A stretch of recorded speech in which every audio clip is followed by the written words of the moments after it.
نحمدہ ونصلی ونسلم علی رسولہ الکریم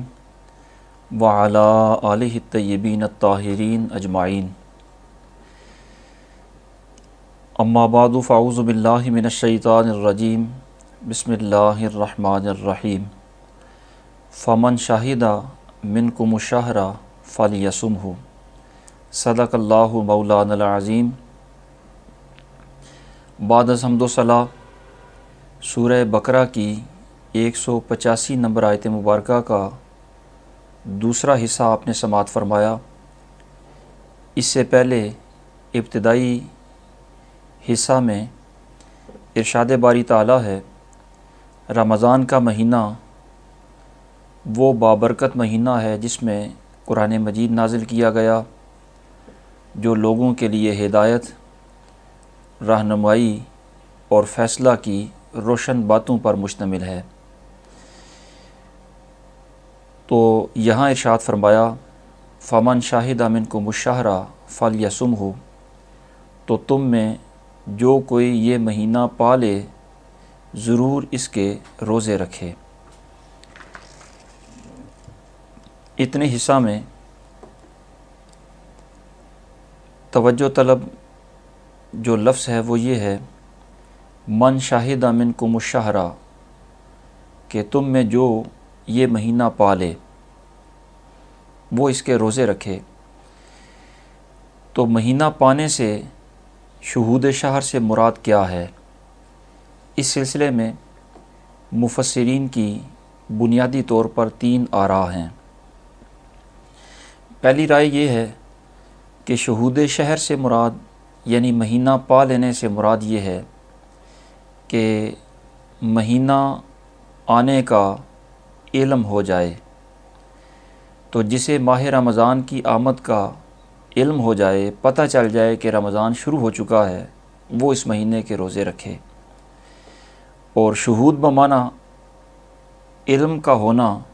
یہ قرآن مجید فرقان حمید میں متعدد مقامات پر آیا ہے۔ جس طرح سورہ آل عمران کی 70 نمبر آیت مبارکہ میں ارشاد فرمایا، یا اہل الکتاب لم تکفرون بآیات اللہ وانتم تشہدون، کہ اے کتابیو، اللہ کی آیتوں سے کفر کیوں کرتے ہو حالانکہ تم گواہ ہو۔ یہاں تشہدون اس کا مطلب یہ ہے کہ تمہیں پتہ ہے کہ یہ اللہ کی آیتیں ہیں، اس کے باوجود تم ان کا انکار کیوں کرتے ہو۔ تو شہود یا شہادت کا معنی علم کا آنا، یہ متعدد مقامات پر موجود ہے۔ دوسری شہود شہر سے مراد، مہینہ پانے سے مراد مفسرین کی رائے میں یہ ہے کہ جب ماہ رمضان آئے تو بندہ مقیم ہو، مسافر نہ ہو۔ تو یہاں مقیم کو شاہد کہا گیا اور اقامت کو شہود کہا گیا۔ اور اس سلسلے میں ان کی دلیل یہ ہے کہ عربی زبان میں یہ کہا جاتا ہے کہ فلاں بندہ شاہد ہے جو مقیم ہو، اور جو مسافر ہو سے کہا جاتا ہے کہ فلاں بندہ غائب ہے۔ تو مقیم کے لیے شہود شاہد کا لفظ اور مسافر کے لیے غائب کا لفظ استعمال ہوتا ہے۔ تیسری رائے مہینہ پانے سے، شہود شہر سے علماء کی یہ ہے کہ جب ماہ رمضان آئے تو بندہ احکام شرعیہ کا مکلف ہو، یعنی عاقل ہو، بالغ ہو، تندرست ہو، اور خواہ وہ ایک لمحے کے لیے ہی مکلف ہو۔ تو جو بندہ احکام شرعیہ کا مکلف ہو، اس نے گویا یہ مہینہ پا لیا۔ تو یہ 3 آراء ہیں، مہینے کے آنے کا علم ہو جانا، جب یہ ماہ رمضان آئے تو اس وقت بندہ مقیم ہو، اور تیسری رائے یہ ہے کہ ماہ رمضان کی آمد کے موقع پر بندہ احکام شرعیہ کا مکلف ہو۔ یہ تینوں صورتیں جب پائی جائیں تو ارشاد باری تعالیٰ ہے، فلیصمہ، جو یہ مہینہ پا لے، یعنی تینوں صورتیں پائی جائیں اسے چاہیے کہ وہ اس مہینے کے روزے رکھے۔ اس کے الفاظ ملاحظہ فرما لینے کے بعد اس کے ضمن میں مفسرین نے جن مسائل شرعیہ کو بیان فرمایا ان میں سے پہلا مسئلہ تو یہ ہے کہ ارشاد فرمایا جو یہ مہینہ پالے وہ اس کے روزے رکھے۔ تو اس مہینے کے روزے رکھنا چونکہ فرض ہے اور یہ فرض موقوف ہے مہینہ پا لینے پر، یعنی مہینے کے آنے کا علم ہو جانے پر، اور اس مہینے کی یا دیگر جتنے بھی مہینے ہوتے ہیں ان کے آنے کا علم ہوتا ہے چاند کے دیکھنے پر۔ تو روزے چونکہ فرض ہیں اور فرض یعنی روزے رکھنا بالواسطہ موقوف ہوا چاند دیکھنے پر، اور شریعت کا اصول ضابطہ یہ ہے کہ فرض جس چیز پر موقوف ہو وہ چیز بھی لازم ہوتی ہے۔ جس طرح نماز فرض ہے، وضو پر موقوف ہے، وضو ہوگا تو نماز پڑھی جا سکے گی، تو نماز کے لیے وضو بھی لازمی قرار پایا۔ اسی طرح ماہ رمضان کے روزے جب لازم اور فرض ہیں تو یہ موقوف ہیں اس بات پر کہ مہینہ آ جائے، اور مہینے کا آنا چاند دیکھنے پر موقوف ہے، تو بالواسطہ روزے رکھنا چاند دیکھنے پر موقوف ہوا، لہٰذا چاند دیکھنا بھی لازم قرار پاتا ہے۔ اور چاند دیکھنا جو لازم ہے اس کو شریعت کی اصطلاح میں واجب کہا جاتا ہے۔ البتہ شریعت نے اس میں اتنی تخفیف ضرور رکھی ہے کہ چند لوگوں کے چاند دیکھنے سے باقیوں کو بھی چونکہ مہینے کے آنے کا علم ہو جاتا ہے، وہ بھی مہینہ پا لیتے ہیں، اس لیے چند لوگ بھی اگر چاند دیکھ لیں جن کی گواہی قابل قبول ہو جائے تو ان چند لوگوں کے دیکھنے سے باقیوں کا یہ واجب بھی ادا ہو جاتا ہے، یعنی چاند دیکھنا یہ واجب کفایہ ہے امت مسلمہ پر۔ اب سوال یہ ہے کہ یہ چاند کب دیکھا جائے؟ اس سلسلے میں گزارش یہ ہے کہ چاند کے لحاظ سے جو مہینے ہوتے ہیں جن کو قمری مہینے کہا جاتا ہے، اسلامی مہینے بھی انہیں کہا جاتا ہے، تو ہر مہینے کی 29 تاریخ کو اگلے مہینے کا چاند دیکھنا اور دیکھنے کا اہتمام کرنا یہ واجب ہے اور لازم ہے۔ اگر 29 تاریخ کو چاند نظر آ جائے تو فبہا اگلا مہینہ شروع ہو جائے گا۔ مثلا شعبان کی 29 تاریخ کو چاند نظر آ جائے تو رمضان المبارک شروع ہو جائے گا، اور اگر 29 کو چاند نظر نہ آئے تو پھر اس مہینے کے 30 دن پورے کرنے کے بعد از خود اگلا مہینہ شروع ہو جائے گا۔ اور یہاں یہ بات ذہن نشین رہے کہ جس طرح شمسی مہینوں میں پہلے سے یہ طے شدہ ہوتا ہے کہ فلاں مہینہ 30 دنوں کا ہوگا، فلاں مہینہ 31 دنوں کا ہوگا، اور فروری عموماً 28 دنوں کا اور لیپ کے سالوں میں 29 دنوں کا ہوگا، تو شمسی مہینوں میں جس طرح پہلے حساب کتاب لگایا جا چکا ہے کہ کون سا مہینہ کتنے دنوں کا ہوگا، قمری مہینوں میں ایسا کوئی حساب معتبر نہیں ہوتا۔ لہٰذا اگر فی زمانہ کوئی سائنسدان یہ کہہ بھی دے کہ یہ مہینہ اتنے دنوں کا ہے، آپ سائنسی علم کی بنیاد پر اگلے مہینہ فلاں دن سے شروع کر سکتے ہیں، تو اس کی بات اپنے علم کے اعتبار سے تو درست ہوگی، لیکن روزہ رکھنے کے اعتبار سے ہمیں اس کے علم کی بنیاد پر روزہ رکھنے کی جو ہے وہ شریعت اجازت نہیں دیتی، بلکہ سرکار دو عالم صلی اللہ تعالیٰ علیہ وسلم نے ارشاد فرمایا صوموا لرؤیتہ وافطروا لرؤیتہ، روزہ رکھنا شروع بھی کرو تو چاند دیکھ کر کرو، اور روزہ رکھنا ختم کرو یعنی رمضان المبارک کا اختتام کرو تو بھی چاند دیکھ کر کرو۔ فَإِنْ غُمَّ عَلَيْكُمْ فَاقْدِرُوا ثَلَاثِينَ، اور اگر شعبان کی 29 کو چاند نظر نہ آئے اور مطلع صاف نہ ہو تو پھر شعبان کے 30 دن پورے کر لو۔ تو خلاصہ کلام یہ ہے کہ چاند دیکھنا واجب کفایہ ہے، اور یہ ہر مہینے کی 29 تاریخ کو دیکھا جائے، اور اگر 29 کو چاند نظر آ جائے تو فابہا، ورنہ اس مہینے کے 30 دن پورے کر کے اگلا مہینہ شروع کر لیا جائے۔ دوسرا مسئلہ اسی آیت کے ضمن میں علماء نے یہ بھی بیان فرمایا کہ صرف رمضان کا چاند دیکھنا ہی واجب نہیں، بلکہ 5 مہینے ایسے ہیں جن کا چاند دیکھنا امت مسلمہ پر واجب ہے۔ ان میں سے ایک مہینہ تو یہ رمضان شریف کا ہی ہے کہ رمضان کی آمد پر شعبان کی 29 کو رمضان کا چاند دیکھنا اور اس کا اہتمام کرنا یہ واجب ہے۔ یہ اس لیے واجب ہے کہ رمضان کے روزے شروع کیے جا سکیں، اور دوسرا چاند شوال کا دیکھنا بھی واجب ہے۔ یہ اس لیے واجب ہے کہ رمضان المبارک سے باہر نکلا جا سکے اور اس عبادت کا اختتام ہو سکے۔ اور تیسرا شعبان کا چاند دیکھنا بھی واجب ہے، اور شعبان کا چاند رجب کی 29 تاریخ کو دیکھنے کا اہتمام کیا جائے گا۔ اور یہ شعبان کا چاند دیکھنا اس لیے واجب ہے کہ اگر رمضان کا چاند دیکھتے وقت یعنی شعبان کی 29 کو اگر مطلع صاف نہ ہو، فیصلہ نہ ہو سکے کہ چاند نظر آیا ہے یا نہیں آیا، تو شعبان کے 30 دن پورے کرنے ہیں، اور یہ 30 دنوں کی تعداد پوری تب ہوگی جب یہ پتہ ہوگا کہ شعبان شروع کب ہوا ہے۔ تو شعبان کا شروع ہونے کا چاند وہ دیکھنا بھی واجب ہے تاکہ رمضان اپنے وقت پر شروع کیا جا سکے شعبان کے 30 دن پورے کرنے کے بعد۔ تو یہ 3 چاند تو اس لیے واجب ہیں کہ رمضان شریف کا اہتمام ہے، اور ذی الحج کا چاند دیکھنا یہ بھی واجب ہے۔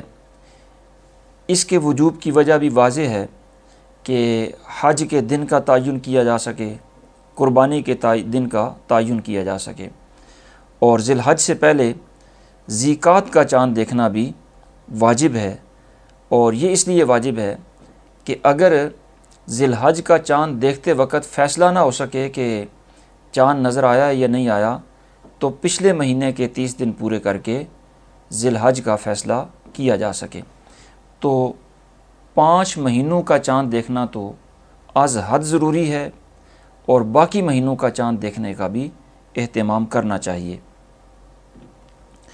تیسرا مسئلہ اسی آیت کے ضمن میں علماء نے یہ بھی بیان فرمایا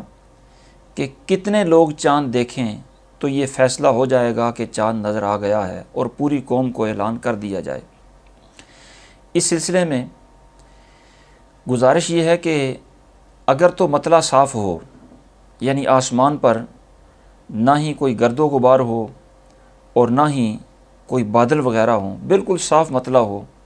تو پھر تو ہر مہینے کا چاند دیکھنے کے لیے اتنی گواہیاں ضروری ہیں جن گواہیوں پر یقین کیا جا سکے کہ انہیں نہ تو کوئی غلط فہمی ہوئی ہے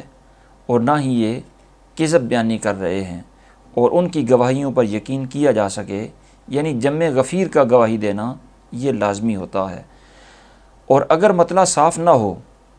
تو ایسی صورت کے اندر رمضان شروع ہونے کے بارے میں اگر ایک مستور الحال مسلمان گواہی دے دے تو بھی اس کی گواہی قبول کر کے رمضان کی ابتدا کا اعلان کر دیا جائے گا۔ اس سلسلے میں حضور سید عالم صلی اللہ تعالیٰ علیہ وسلم کا عمل مبارک ہماری رہنمائی فرما رہا ہے۔ حدیث پاک میں ہے، جاء اعرابی الی رسول اللہ صلی اللہ تعالیٰ علیہ وسلم فقال ابصرت الہلال اللیلۃ فقال اتشہد ان لا الہ الا اللہ وان محمدا عبدہ ورسولہ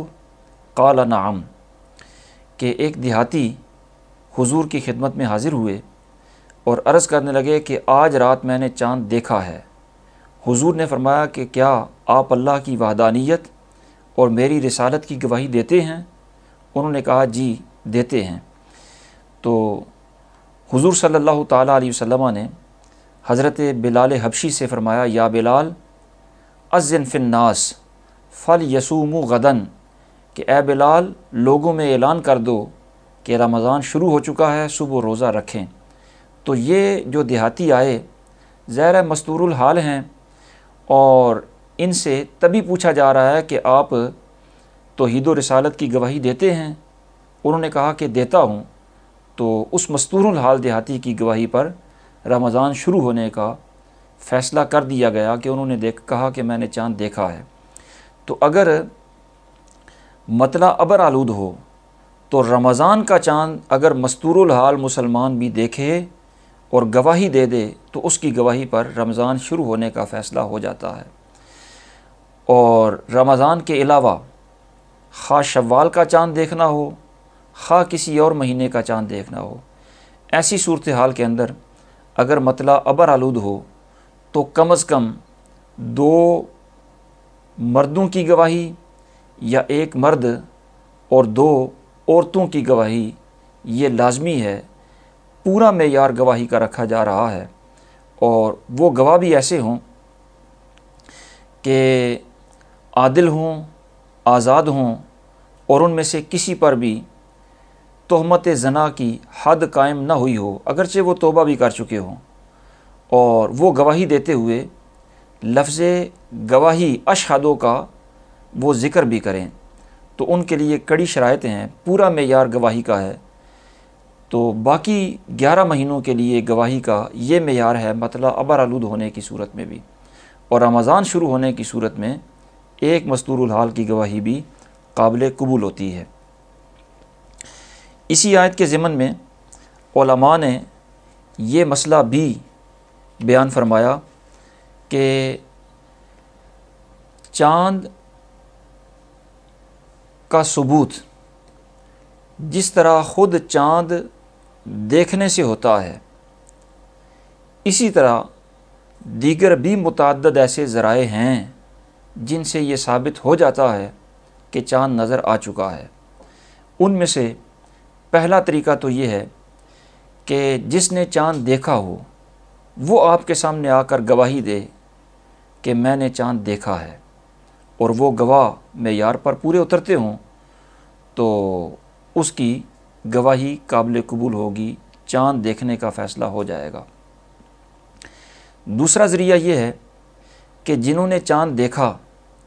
وہ خود تو آپ کے پاس گواہی دینے کے لیے نہیں آئے، بلکہ انہوں نے آپ کی عدم موجودگی میں گواہی دی، اور انہوں نے اپنی گواہی پر دوسرے گواہ قائم کر لیے جو ان کی گواہی کو لے کر آپ کے پاس آ کر گواہی دے رہے ہیں کہ فلاں لوگوں نے چاند دیکھا اور ہمارے سامنے انہوں نے گواہی دی اور ہم ان کی گواہی کے گواہ ہیں، تو ان کے کہنے سے بھی چاند ثابت ہو جاتا ہے۔ اور تیسرا طریقہ اور تیسرا ذریعہ چاند کے ثبوت کا یہ ہے کہ کسی دوسرے شہر میں حاکم اسلام اور قاضی شرع کے سامنے چاند دیکھنے پر لوگوں نے گواہیاں دیں، اور ان کی گواہی کے مطابق اس حاکم شرع یا قاضی شرع نے فیصلہ کر دیا کہ چاند نظر آ گیا ہے، اور جس مجلس میں اس نے فیصلہ کیا وہاں 2 عادل گواہ موجود تھے، اور انہوں نے اس دوسرے شہر سے یہاں اس علاقے اور اس شہر میں آ کر اس علاقے کے حاکم اور قاضی کے سامنے یہ گواہی دی کہ ہمارے سامنے فلاں علاقے کے قاضی کے سامنے گواہیاں ہوئیں، انہوں نے ہمارے سامنے فیصلہ کر دیا کہ چاند نظر آ گیا ہے، ہم ان گواہیوں کے بھی گواہ ہیں، ان کے فیصلے کے بھی گواہ ہیں، اور ہم آپ کے سامنے گواہی دیتے ہیں۔ تو یہ اس فیصلے کے جو گواہ دوسرے علاقے میں آ کر گواہی دے رہے ہوتے ہیں، ان کی گواہی پر بھی چاند کے ثبوت کا حکم نافذ کر دیا جاتا ہے۔ اور چوتھا طریقہ چاند کے ثبوت کا یہ ہے کہ کسی دوسرے علاقے کا قاضی یا حاکم وہ ہمارے علاقے کے قاضی یا حاکم کو ایک خط لکھے، تحریر لکھے، جس میں وہ یہ واضح کرے کہ میرے سامنے گواہیاں گزریں کہ چاند نظر آیا ہے، اور میں نے چاند نظر آنے کا فیصلہ کر دیا ہے، اور میں اپنا یہ خط آپ کو لکھ رہا ہوں اور خبر دے رہا ہوں کہ چاند نظر آ گیا ہے، اور اس خط میں وہ اپنا بھی نام لکھے اور جس کو خط بھیج رہا ہے اس کا بھی نام لکھے، اور گواہوں کے سامنے وہ خط بمہر کرے۔ سر بمہر کرنے کے بعد وہ خط جب ہمارے علاقے کے قاضی کے پاس پہنچے گا اور گواہ گواہی دیں گے کہ یہ واقعی فلاں علاقے کے قاضی کا خط ہے، تو اس خط کی بنیاد پر بھی چاند کا ثبوت ہو جاتا ہے۔ اور پانچواں طریقہ وہ یہ ہے کہ شہرت عام ہو جائے، اور یہاں شہرت عام ہونے سے مراد کیا ہے، اس کی تفصیل ذرا توجہ سے سماعت فرمائیں۔ اس کا مطلب یہ ہے کہ کوئی ایسا علاقہ ہے جہاں اسلامی حاکم یا قاضی شرع موجود ہو، یا کوئی معتبر، مستند، متقی، دیانتدار، پرہیزگار عالم دین موجود ہو، اس شہر سے متعدد لوگ، متعدد جماعتیں ہمارے علاقے میں آ رہی ہیں اور سارے بیک زبان خبریں دے رہے ہیں، شہادت نہیں دے رہے، خبریں دے رہے ہیں، لوگوں کو بتا رہے ہیں کہ اس علاقے میں عید ہو گئی ہے، چاند نظر آ گیا ہے، اعلان ہو گیا ہے۔ جب وہ متعدد جماعتیں یہاں آ کر بیک زبان یہ خبریں دے رہی ہیں، تو ان کی خبروں کی بنیاد پر بھی اور مشہور خبروں کی بنیاد پر، یعنی اتنی زیادہ خبریں ہیں کہ یہ خبریں یہاں پر مشہور ہو چکی ہیں، اور وہ خبریں دینے والے بھی لوگ حد شہرت کو پہنچے ہوئے ہیں، تو ایسی خبر کی بنیاد پر بھی یہاں چاند نظر آنے کا اعلان کر دیا جائے گا۔ یہاں جو توجہ طلب معاملات ہیں وہ یہ ہیں کہ وہ خبریں متعدد جماعتوں کی ہوں، محض کوئی افواہ نہ ہو۔ اور دوسری توجہ طلب بات یہ ہے کہ جس علاقے سے وہ خبریں آ رہی ہیں وہ علاقہ ایسا ہو جہاں پر کوئی معتمد، مستند، متدین، پرہیزگار عالم دین ہو، جس کی لوگ مانتے سنتے ہوں، اور اس نے فیصلہ کیا ہو، یا قاضی شرع ہو جس کا فیصلہ وہاں پر نافذ ہوا ہو۔ اگر وہاں کوئی قاضی ہی نہیں، یا معتبر عالم ہی نہیں، یا معتبر عالم تو ہے لیکن وہ لوگ اس کی سنتے نہیں، اپنی من مانی کرتے ہیں، تو ایسے علاقے کے لوگوں کی متعدد جماعتیں آ کر بھی بتا دیں تو بھی ان کی خبروں کا اعتبار نہیں کیا جائے گا۔ یہ اس علاقے کی خبروں کا اعتبار کیا جائے گا جہاں باقاعدہ شریعت کے مطابق فیصلہ ہونا یقینی ہو۔ اور چھٹی صورت چاند کے ثبوت کی یہ ہے کہ پچھلے مہینے کے 30 دن پورے ہو جائیں تو اگلا مہینہ از خود شروع ہو جاتا ہے۔ اور ساتویں صورت چاند کے ثبوت کی یہ ہے کہ کسی شہر میں قاضی کے سامنے یا حاکم کے سامنے گواہیاں آئیں کہ چاند نظر آ گیا ہے، اور اس نے گواہیاں قبول کر کے فیصلہ کر دیا، اور اس نے فیصلہ کرنے کے بعد علاقے میں اعلان کرنے کے لیے توپ کا فائر کیا، یا کوئی ایسی آواز جو مختلف علاقے کے لوگوں کو پہنچ جائے، سائرن بجا دیا، تو اس کے حکم سے اگر یہ توپ کا فائر ہوا یا سائرن بجا تو جہاں جہاں یہ آواز پہنچے گی وہاں وہاں چاند کا ثبوت ہو جائے گا۔ ان لوگوں کے لیے روزہ رکھنا یا روزے کو ختم کرنا یہ لازم ہو جائے گا۔ اور اسی آیت کے ضمن میں علماء نے پانچواں مسئلہ یہ بھی بیان فرمایا کہ اگر کچھ لوگ چاند دیکھیں، مطلب صاف ہو، کسی ایک آدھ بندے نے چاند دیکھ لیا اور اس نے گواہی بھی دی، لیکن کسی وجہ سے اس کی گواہی قبول نہیں کی جا سکی، تو اس نے تو چونکہ دیکھا ہے، اس لیے باقیوں کے حق میں چونکہ اس کی گواہی کے مطابق فیصلہ نہیں ہوا، تو باقیوں کے حق میں تو رمضان شروع نہیں ہوا، لیکن جس نے دیکھا اور یقین ہے کہ میں نے صحیح دیکھا، اس پر یہ لازم ہے کہ باقی تو روزہ نہیں رکھیں گے لیکن اس پر روزہ رکھنا یہ لازم ہو جاتا ہے، فرض ہو جاتا ہے، اس نے چونکہ مہینے کو پا لیا ہے۔ اور اسی آیت کے ضمن میں علماء نے چھٹا مسئلہ یہ بھی بیان فرمایا کہ جب تک رمضان کا چاند نظر نہ آئے، یا دیگر جو چاند کے ثبوت کے شرعی ذرائع اور طریقے ہیں، ان ذرائع سے رمضان کے آنے کا یقینی علم نہ ہو جائے، اس وقت تک صرف شک کی بنیاد پر شک کی بنیاد پر رمضان کا روزہ رکھنا یہ مکروہ ہوتا ہے، کیونکہ جب تک عبادت کے وقت کا یقین نہ ہو اس وقت تک عبادت شروع کرنا یا اس عبادت کو ختم کرنا یہ جائز نہیں۔ تو شک کی بنیاد پر روزہ نہیں رکھا جائے گا۔ جب یقین ہو جائے کہ چاند نظر آ گیا ہے رمضان کا یا اس کا فیصلہ ہو گیا ہے نظر آنے کا، پھر روزہ رکھا جائے گا۔ حضور سید عالم صلی اللہ تعالیٰ علیہ وسلم کا ارشاد گرامی ہے، لا تصوموا حتی تروا الہلال ولا تفطروا حتی تروہ فإن غم علیکم فاقدروا لہ۔ سرکار نے ارشاد فرمایا روزہ نہ رکھو یہاں تک کہ چاند دیکھ لو، اور افطار نہ کرو یہاں تک کہ چاند دیکھ لو۔ تو روزہ شروع کرنے کے لیے بھی دیکھنا، یعنی رمضان کے آنے کا یقین ہونا یہ ضروری ہے۔ صرف شک کی بنیاد پر روزہ نہیں رکھا جائے گا۔ دعا ہے اللہ رب العالمین انہی کلمات کو شرف قبولیت عطا فرمائے۔